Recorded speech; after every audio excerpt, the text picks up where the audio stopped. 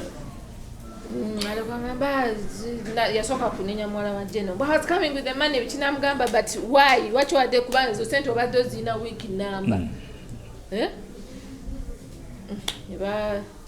so nebamujjako obuvunaanyizibwa kati nga olusejje tukako tugamba oyo mukyala era bambi gyetuyamba nnyo kubanga olusejje twatukako agamba oliwa sanga mu kifo bwe kiti nga tugenda nga sente azijjayo mu banka azikubabuuza stage neddako ejja kuba ki nga mubuulire eriwo mu banka nga kyagamba mu wiiki nga 2 like that so ogundi ngeggwa nga tugenda ku Miss World naye media teyakola fene batuma Nanyonjo Miss Uganda emulemere Nanyonjo Miss Uganda agitunziza abamaje Nanyonjo ye kati prize ke nebeera yakoti yawandika ndoze sibijjukira ndoza prize kakuluno omwala wajamu wa tractor bigambo byali bingi ngabeera bankubira buli kaseera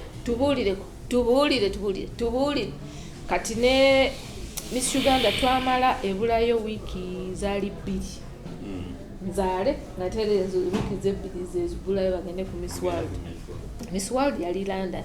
She was a first time traveler abasinga babeera tebatambulangako bawala bange kati netwekamu visa ye UK nenga tetwajja expediting because it was the first time she was traveling to the UK international bagamba you have to wait it out senga ade atambulako twandibadde tusobola expediting and she thinks she's the first time traveler ta qualifying and tulinda nga Miss World ebere nkubira ajadi visa mwajifunye bituseewo kati simanyi oba nawo balina kyebakwa because after like 5 days okucheckinga bali batugambye 10 to 15 days after like 7 days visa nekomawo alinya n'agenda yatuuka eri nga international media erinze omuwala abe Uganda farmer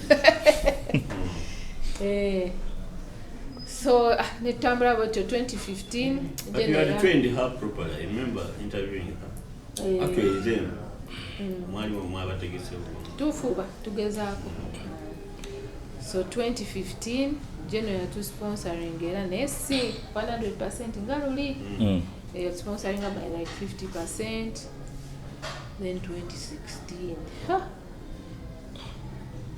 struggling nnyo nanga okiwulira event egenda okugwa ndooza nga nnanga abanja ngaga mutwalo gumu n'12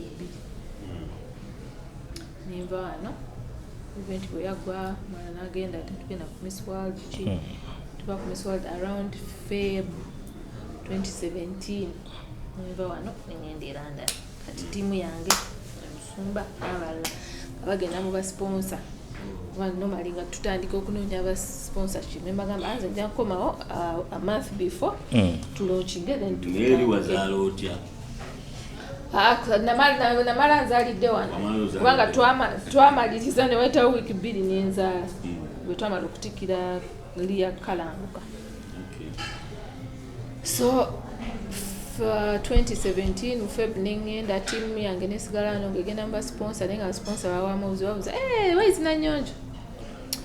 She's out of the country. How long do you take to look for sponsors?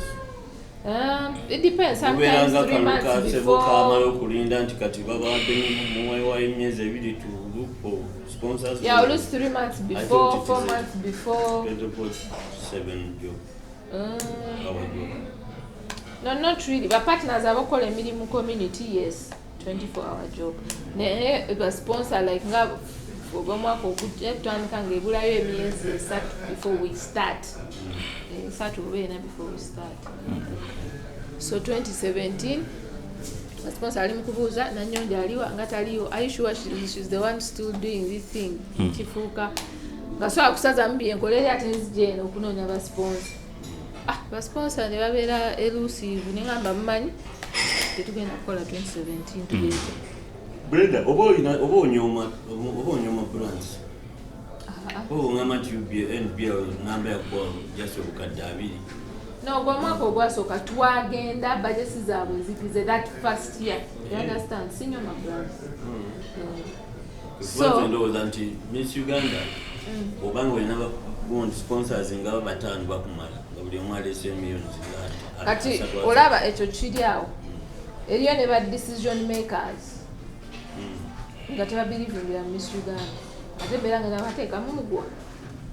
You understand? Oyinza okusanga oli nga marketing person n'agamba no.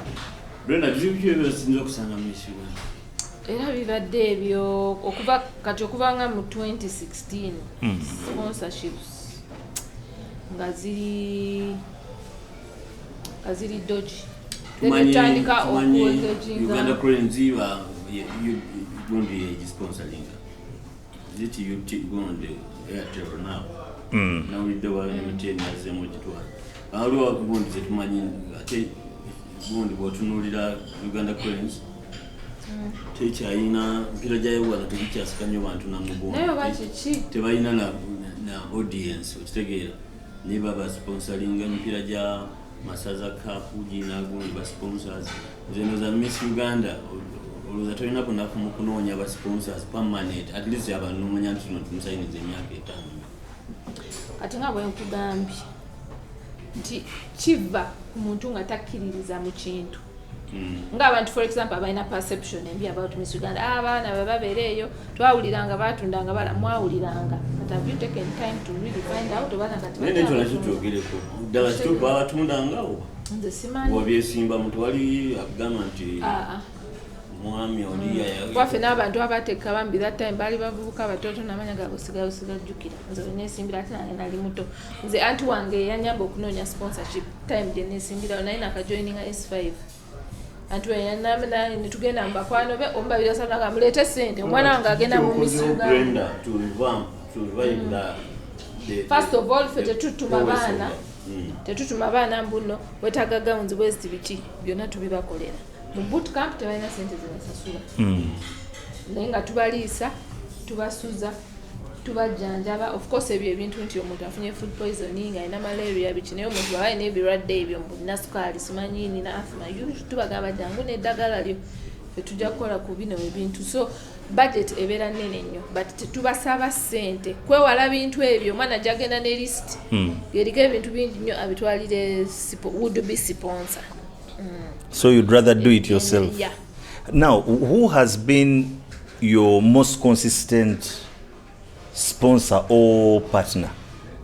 Ogambye badi difficult okufuna naye ku biseera bino ebibadde ebizibu. Who has been consistent, or you've been going it all out alone and trying to find new sponsors or new partners? Kubaddeko Pepsi, ebadde one of them. Kubaddeko of course ng'ogyeko na breweries every time. Kubaddeko no movie it was one of them. Bajamu akagumu. Okay, tewali muntu abadde mbu ali consistent. So towards ngovude mu COVID era eya Elizabeth Bagaya, that one. Now this last edition of Miss Uganda, what were the challenges and who came on board? Because I believe after a lull of 2 years, it was a mountain in front of you to bring back the belief in the would-be sponsors or partners. Kati our issue wevudde ti after COVID, of course companies zasala, you know, expenses zasala budgets in sponsorship, abamba balenga offer abakozi and stuff. So naye ekisinze okutuyamba ennyo this time around after that COVID break is the partnership with Star Times. Ku channel yaabwe empya bagiyita Makula TV. Tebadde airing Miss Uganda as a reality TV show 3 days a week. Ekyo kituyambye nnyo. First of all, n'okuzaayo Miss Uganda mu muntu wa wansi. Kubanga abantu wansi Miss Uganda ennaku zino babadde bagirabanga ebyo byaba beeri oba middle class, upper middle class. So naye kati olw'okuba Makula channel is a mass TV. It's not your NTV. It's a mass channel, more or less. So it's Luganda based. Mostly. yaba Star Times balina channel yaabwe etali zino ze bakaringa ku digital gundi yaabwe but channel yaabwe so bali betaga content so awo wakati twali tuli mu kola proposals tuandikire DSTV ne proposal ya DSTV yaliyo wanga tujuweza no juwede kati ate kati twabaloza nako want try to tumanyi no bayina channel so bali London omuvubuka sijukira linyali ngapereza message ku message ngamba my boss wants to talk to you about Miss Uganda kwanza who is your boss ngamba Audrey Subuga mumanyi ngamba izitoke bompe namba yo nenjimu ana kulira eri ku WhatsApp story yo mwenyamba ngakwira ngamba twabadde wano tuloza tulina new channel twajigula bali bajigudeho bamu Apple twajigula mu Apple then twagala shows we need content and twagala ekintu twagala like reality and we think Miss Uganda would be a great opportunity, a great product but because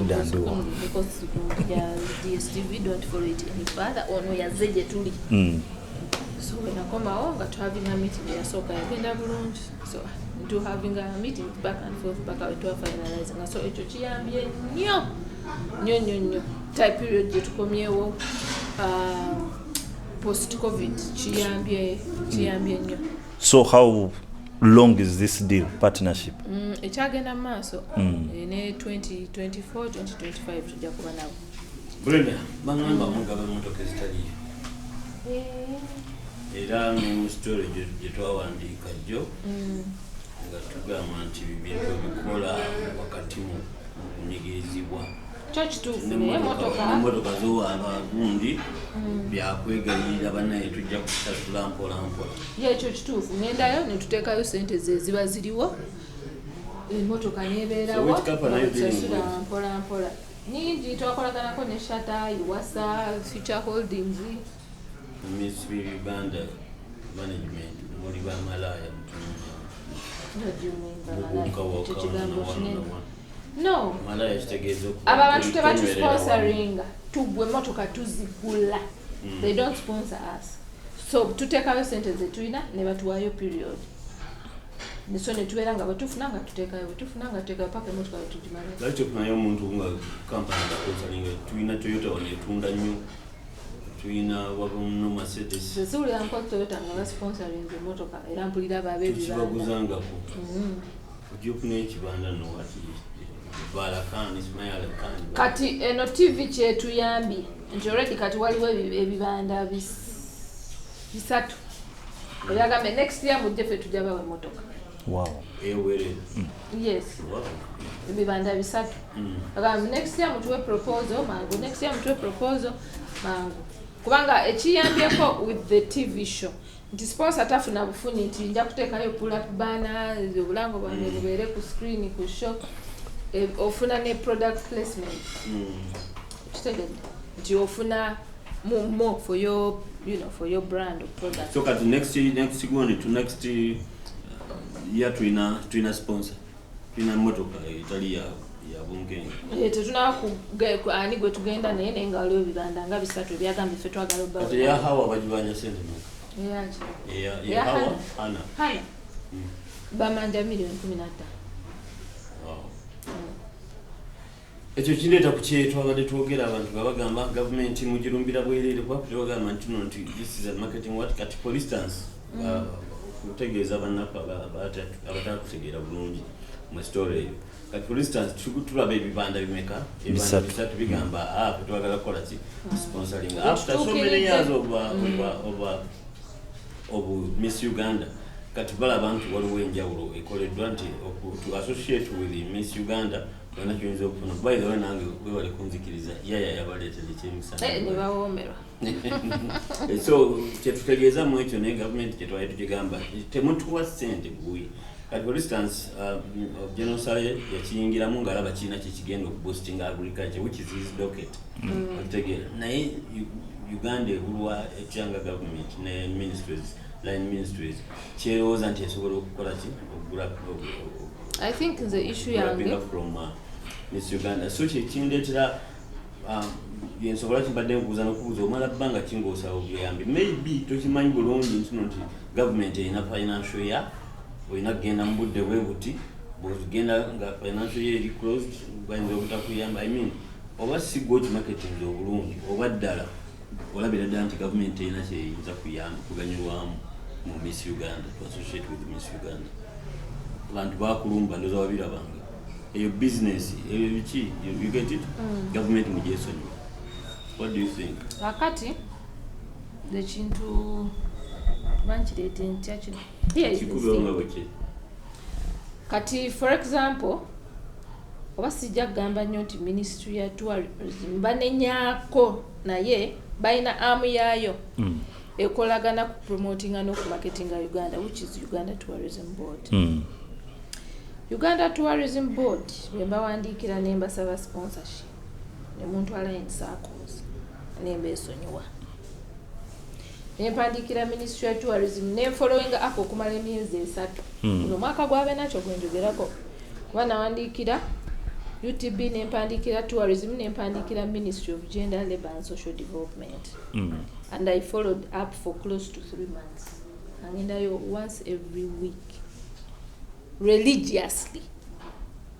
So ntuukanga because abe nakyo yagenda leeri era kantu eyo mukisa guno nziremu neebaze muwala wange Stella Nantungu Miss Uganda 2013 tiyagula tiketi yange neyabe nakyo nga tugenda ku Miss World. Wow.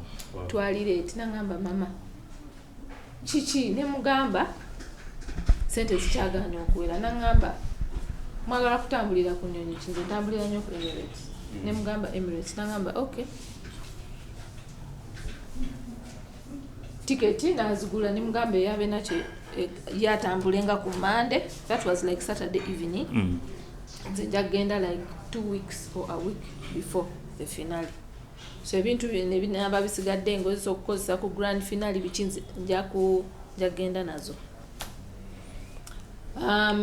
Waliwo mukwano gwa formula bamwita Renzioni ne batusupport ngawo ne bakunganya ebintu ne tugenda. Nze bwe nali ndi kumpi genda still nga we still needed what atenga international bookers bichinga bali mu kuturankinga waggulu Uganda nga tufuse Uganda